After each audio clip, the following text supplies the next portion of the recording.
எங்கப்பா அம்மா வேணும்? அம்மாவை அப்போ தான் இங்கே உட்காந்துருந்தாங்க, காணுமே. வீட்டில் தங்குறேன் இல்லை, நான் சிட்டுக்குடி மாதிரி இப்படி பறந்துக்கிட்டே போயிட்டு இருக்கு. இந்த நிற்கிறாப்புல பாருப்பா. என்ன அப்பா மோளும் என்ன நான் இல்லாதப்போ பிறந்து பேசுறியே? நான் இல்லை நேரம் போடுமே. நீங்கள் எங்கே போகிறீங்களா அதை போய் அந்த சோழியை பார்த்துக்கிட்டாங்க. நான் அந்த காய் இருக்கான்னு பார்த்து பறிக்கிறேன், வத்த போடுவோம்னு. சரி நீ பறிக்க, நான் போயிட்டு வரேன். அன்னைக்கு ஒரு வீடியோ போட்டோம்லம்மா. ஆமாம், தாத்தா வண்டி கிளம்பிட்டு அப்படின்னு சொன்னியல்ல. சொன்னேன். அதுக்கு கமெண்ட்ஸில் சொல்லியிருந்தாங்க, தாத்தா பொண்ணு பார்க்க போனாரு, நாங்கள் பார்த்தோம் அப்படின்னு சொல்லி. நல்ல ஐடியாவாக தான் இருக்குது. ஆமாம், நல்ல ஐடியாவாக தான் இருக்குது. கடிக்கு குப்பரை உள்ள தெரியும். நானும் குப்பரை விழுறேன். பார்த்தியா தாத்தாவுக்கு எவ்வளோ கொழுப்பு. நீங்கள் கொடுக்குற தைரியத்தில் என்கிட்ட அப்படி தாத்தா காமிச்சிட்டு போகிறாப்புல.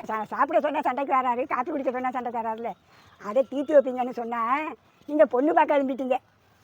இருங்க, நல்ல பொண்ணா பார்த்து கொண்டுக்கிட்டு வாங்க. எங்களுக்கு துணி துவைச்சி கொடுக்கணும், காப்பி போட்டு கொடுக்கணும், சோறாக்கி கொடுக்கணும். இதை செஞ்சுட்டு ஒன்றா போகிறோம். நல்ல பொண்ணாக பார்த்தா அது மாதிரி கொடுக்குற பொண்ணாக கொண்டுக்கிட்டாங்க, அடிக்கிற பொண்ணாக கொண்டுக்கிட்டு வந்துடாதீங்க. நல்லா இருப்பியா?